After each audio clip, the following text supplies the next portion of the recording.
Assalamualaikum warahmatullahi wabarakatuh. Selamat berjumpa kembali dalam ruang pembelajaran fisika. Kali ini kita akan melanjutkan pembahasan soal Hertz. Adapun topik pembahasan kita yang berkaitan tentang gaya maksimum yang harus dikerjakan pada sebuah balok agar tumpukan dua balok bergerak secara bersama-sama. Nah, langsung saja kita menuju soal. Jadi ada balok 4 kg, di atas balok 5 kg. Nah, bila balok di bawah ini dijaga tetap, jadi dijaga tetap, maka gaya horizontal 12, maka dibutuhkan gaya horizontal 12 Newton untuk menggerakkan balok 4 kg. Jadi balok 4 kg ini ya dibutuhkan gaya sebesar 12 Newton untuk bergerak, tetapi beban yang 5 kg diam. Nah, sekarang jika kedua balok tersebut kita letakkan di atas meja yang licin, maka tentukan berapa sebenarnya besar gaya horizontal maksimum yang dikenakan pada balok agar keduanya bergerak bersama-sama. Jadi sepintas kalau kita membaca soal ini memang sedikit agak membingungkan, ya. Dan memang begitu ciri-ciri daripada soal Hertz. Namun demikian setelah kita mengetahuinya dengan benar, kita telah memahaminya dengan benar, maka itu akan mudah kita selesaikan. Nah, sekarang saya buat dulu sketsanya. Nah, ini ada balok. Ini balok yang 5 kg. Ini kemudian balok yang 4. Ya, 4 kg. Nah, yang ditanyakan ini berapa? F. Ini 5, ini 4. Agar keduanya bisa bergerak bersama-sama. Gitu. Nah, perlu saya jelaskan bahwa pada saat balok yang 5 kg kita akan berikan gaya, maka balok keempat itu akan mendapatkan sebuah gaya fiktif, ya, gaya fiktif yang arahnya berlawanan terhadap balok yang 5 kg. Oke, jadi membutuhkan gaya fiktif. Nah, apabila gaya F yang diberikan itu menyebabkan gaya fiktif sama dengan 12 Newton atau menyebabkan munculnya gaya fiktif di atas 12 Newton, maka balok keempat, balok 4 kg akan bergerak. Jadi sekali lagi, balok 4 kg akan bergerak. Gitu. Jadi sekali lagi saya ulang, setiap gaya yang kita berikan pada balok kelima, ya, maka pada balok keempat itu akan timbul gaya fiktif yang arahnya berlawanan dengan balok 5 kg. Oke. Nah, kalau gaya yang diberikan, menyebabkan timbulnya gaya fiktif sebesar 12 Newton atau di atasnya lebih, ya, maka balok keempat akan bergerak terhadap balok kelima. Oke.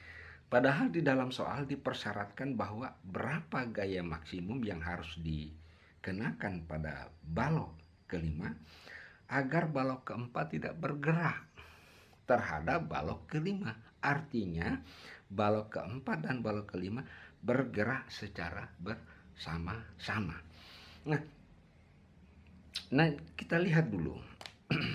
Jadi gaya maksimum saya tulis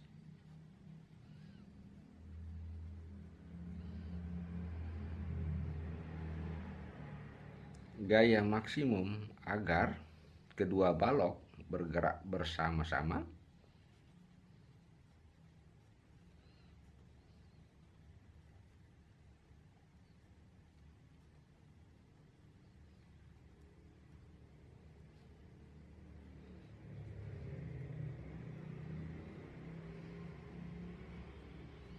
Nah, cukup kita gunakan F sama dengan, katakanlah ini M1, ini M2.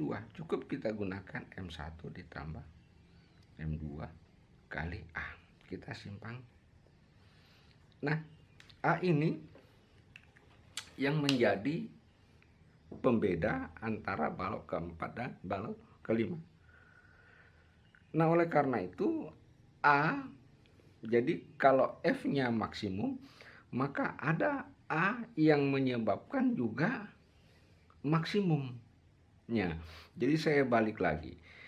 Jika gaya yang kita berikan pada balok 5 kg menyebabkan menimbulkan percepatan sebesar A, ya, sebesar A, maka pada balok keempat akan timbul percepatan fiktif.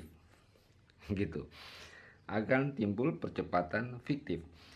Agar percepatan fiktif tersebut F itu adalah maksimum, maka percepatan yang harus muncul di sini harus sama dengan percepatan balok keempat pada saat balok kelima diam, ini didorong dengan gaya 12 Newton.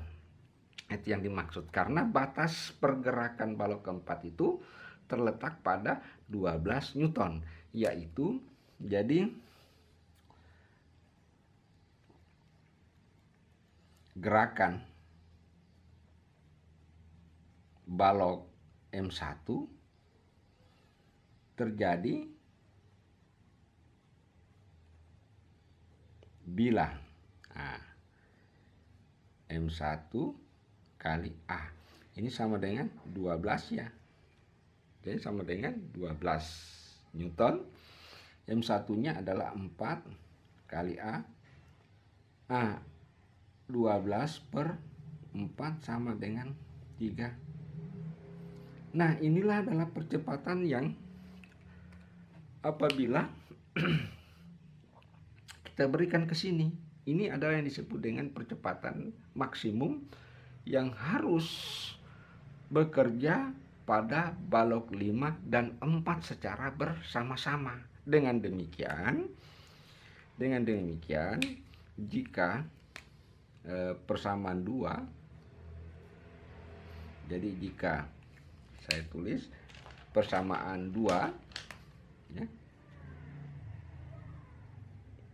nah, kita substitusi persamaan 1, maka kita dapatkan F sama dengan M1 dikali M2 kali 3. Nah, M1 ditambah M2, 4 tambah 5 sama dengan 9 kali 3 sama dengan 27 Newton.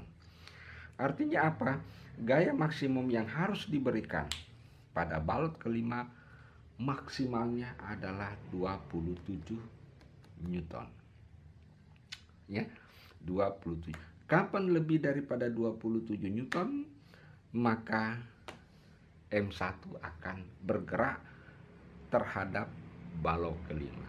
Tetapi selama gaya yang diberikan 27 Newton ke bawah, maka balok keempat dan balok kelima akan bergerak bersama-sama. Jadi ini yang merupakan pembatas dari besarnya gaya fiktif yang harus diberikan, di mana gaya fiktif itu tidak boleh melebihi, di mana gaya yang diberikan pada balok 5 tidak boleh melebihi pada gaya fiktif.